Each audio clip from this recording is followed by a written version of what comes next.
Bukan setiap orang Kristen yang berseru padaku Tuhan, Tuhan yang akan masuk dalam kerajaan sorga, tapi mereka yang melakukan kehendak Bapa, firman Tuhan.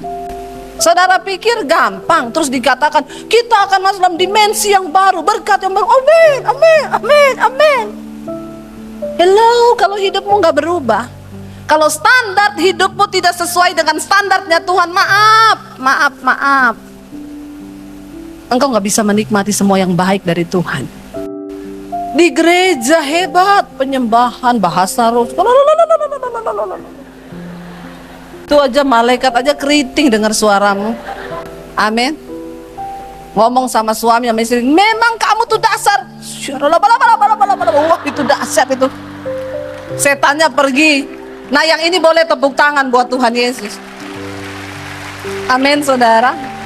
Mari kita menyenangkan hati Tuhan. Ya, ada orang Kristen nanya, Bu, emang orang Kristen nggak boleh merokok?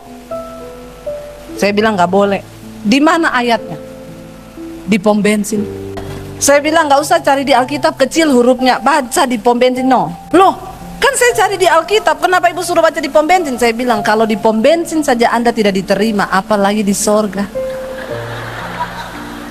Waktu saya keluar dari mall itu, dari gereja mau ke parkiran, saya dikejar satu jemaat bapak-bapak, orang Ambon. Dia teriak dari jauh, ibu pendeta, ibu pendeta. Saya lihat ke belakang, sangar saudara, orang Ambon. Ya, seng makan mati dia, makan seng juga mati. Saya itu paling benci kalau ada orang pendeta khotbah-khotbah soal rokok. Kan saya beli itu rokok bukan pakai uangnya pendeta, ya. Tapi tadi ibu ada bilang begini, kalau di pom bensin saja kamu tidak diterima, apalagi di sorga. Dia bilang, nah, saya mikir itu ibu. Terus masuk akal itu. Ternyata kadang-kadang kita nggak perlu khotbah yang ribet-ribet memang. Yang simple aja, biar jemaat tuh ngerti. Saya bilang, oh terus, iya ibu, masuk akal itu. Kalau di pom bensin saya tidak diterima, diusir satpam, apalagi saya di sorga. Jadi maksudnya Bapak sekarang mau apa? Nah, saya tadi waktu ibu khotbah itu saya sudah ambil komitmen, ibu saya mau berhenti merokok. Terus dia bilang, ibu ada tips enggak ibu supaya saya bisa cepat berhenti merokok? Ada Pak, Bapak berhenti hari ini, tapi kan mesti nanti digoda iblis. Nggak apa-apa kalau iblis goda, hidupin lagi Pak itu rokok. Terus tapi waktu Bapak mau taruh begini, puter apinya, taruh di bibir. Yang namanya niat, hari ini Tuhan aku mau berhenti rokok. Iblis ngomong merokok, dia ambil, dia dalam nama Yesus, dalam nama Yesus. Itu niat. Amin. Syarat yang pertama, kita harus hidupi standarnya Tuhan. Karena standar kita dan standar Tuhan itu berbeda. Dimensi berbicara tentang ukuran. Saudara, ukuran kita dengan ukuran Tuhan itu berbeda. Ya, karena dalam dunia ini hanya ada 3 hal, keinginan daging, keinginan mata, serta keangkuhan hidup. Ini bukan berasal dari Bapa, ini dari dunia. Barang siapa hidup mengasihi dunia, maka kasih akan Bapa tidak ada dalam diri orang itu, dan engkau gak layak masuk sorga. Dengar baik-baik saudara, jangan bermain-main dengan kasih karunia Tuhan. Dia memang memberikan keselamatan itu cuma-cuma, tapi Alkitab berkata, kerjakanlah keselamatanmu itu dengan takut dan gentar. Tadi pagi saya sampaikan yang ada dalam dunia ini, 1 Yohanes 2 ayat yang ke-16. Yang pertama itu adalah keinginan daging. Kita semua punya daging, dan daging ini punya keinginan. Dan hati-hati, keinginan daging itu tidak ada hubungannya sama setan. Makanya apa-apa itu jangan cepet-cepet salahin setan.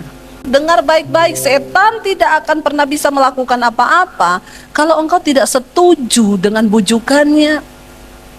Kalau dagingmu tuh gak setuju dengan apa yang setan tawarin. Lagian setan zaman dulu sama setan zaman sekarang itu beda. Amin. Ya, kata kuntilanak begini, saya sama orang Kristen lebih kudus saya. Bajuku panjang sampai dibawa bolongannya 1 tok di belakang. Kata kuntilanak, orang Kristen zaman now udah baju pendek, bolong di mana-mana. Yang namanya kuntilanak itu sekarang sudah kalah pamor sama pelakor, ya, perebut laki orang. Saya melarang keras di sini para wanita, jangan engkau jadi pelakor. Di gereja itu hanya ada satu pelakor, pelatih kor. Amin. Jangan ada yang jadi pelakor di sini. Saya tuh ketemu sama satu orang wanita, saudara, pelakor. Saya tanya, kamu kenapa sih jadi pelakor? Iya bu. Kenapa kamu nggak cari cowok bujangan? Saya nggak mau bu pacaran sama yang bujangan. Kenapa? Masa cicilannya panjang. Cicil rumah 15 tahun. Cicil mobil 5 tahun. Jadi saya lebih tertarik sama bapak-bapak dan om-om. Kenapa? Karena bapak-bapak sama om-om itu lebih punya hati bu, harta dan properti.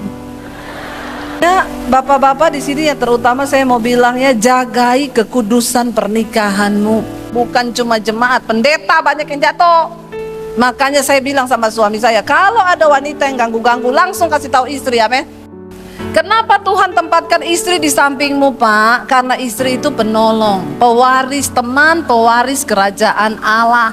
Kasih tahu sama istrimu. Makanya nomor 1, suami istri HP dilarang pakai password. Kalau ada di sini benar, kalau saya tahu saya baptis ulang. Saya rendam agak lama 15 menit. Supaya engkau buka mata langsung di rumah Bapa di sorga. Lebih baik tubuhmu binasa tapi jiwamu selamat. Tanda-tanda suami selingkuh. 1, HP dipasang password, istri nggak tahu. Itu pasti ada di dalamnya yang aneh-aneh. 2, ke toilet bawa HP. Terus satu hari itu masuk toiletnya banyak kali. Ya, istri yang ngajak ngomong, "Pak, bentar, aduh, kebelet bawa HP." Nah, itu ciri-ciri itu biasanya. Bukan cuma suami, istri juga bisa begitu. Orang Kristen zaman now dengar suara Tuhan, dia bilang suara setan. Dengar suara setan, dia bilang suara. Ngeri nggak saudara? Ngeri loh. Tuhan itu hidup dan sampai detik ini dia masih berbicara, dia masih mau menuntun saudara dan saya untuk mengalami janji, segala janji kebaikan yang sudah dia siapkan. Karena apa itu dimensinya Tuhan? Kerajaan Allah, Roma 14 ayat 17 berkata begini. Sebab kerajaan Allah itu bukan soal makanan, bukan soal minuman, bukan soal pakaianmu, bukan soal rumah mewahmu, bukan soal depositmu, bukan soal semua harta yang kau miliki. Tapi kerajaan Allah bicara tentang 3 hal. Ini dimensinya Tuhan. Yang pertama adalah kebenaran. Yang kedua, damai sejahtera. Yang ketiga, orang hidup seperti ini tuh, haleluya, puji Tuhan, 12 kali Anda sudah di sorga walaupun Anda di bumi. Yang pertama, hidup dalam kebenaran. Ini adalah ayat yang tidak bisa dipisahkan. Oh, saya mau damainya aja tapi saya nggak mau kebenarannya. Saya mau hidup dalam dosa tapi tetap damai. Tidak mungkin. Karena pencabut damai sejahtera nomor 1 dalam hidup manusia itu adalah dosa. Orang yang paling berbahagia di dunia ini bukan orang kaya, tapi orang yang hidup dalam kekudusan. Orang yang paling bahagia di dunia ini bukan orang yang punya banyak uang, tapi orang yang hidup dalam kebenaran. Kenapa? Hatimu ayem, biar cuma makan nasi sama sambal, happy. Kenapa? Nggak ada yang tuduh. Hidup kita free bersama Tuhan di dalam kekudusan. Waktu engkau hidup dalam kebenaran, maka di situ tumbuh damai. Tumbuh damai sejahtera. Lalu ketika ada damai sejahtera, pasti ada suka cita di sorga walaupun masih di bumi. Makanya tolong hadirkan dimensi Allah dalam rumah tanggamu. Hai suami istri, jadilah suami istri yang hidup rukun bersama di dalam Tuhan. Tidak ada pertikaian, tidak ada amarah. Rantem 5 menit cukup. Banyak rumah tangga yang hancur, kenapa? Karena dua-dua egois. Lu harusnya gini dong, lu yang gini, lu gini. Kalau udah kayak begitu apa yang dapat? Cerai pasti.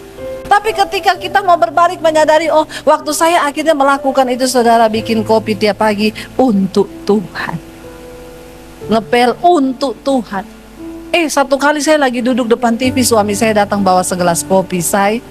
Aku bikinin kamu kopi loh, tapi nggak tahu enak atau enggak, tapi aku bikin dengan cinta. Berhentilah menuntut orang lain untuk berubah, tuntutlah diri kita sendiri untuk berubah sesuai standarnya Tuhan. Saudara, sebenarnya kebahagiaan itu berada tidak jauh di luar sana. Kebahagiaan itu berada sangat dekat dalam hidup kita sendiri.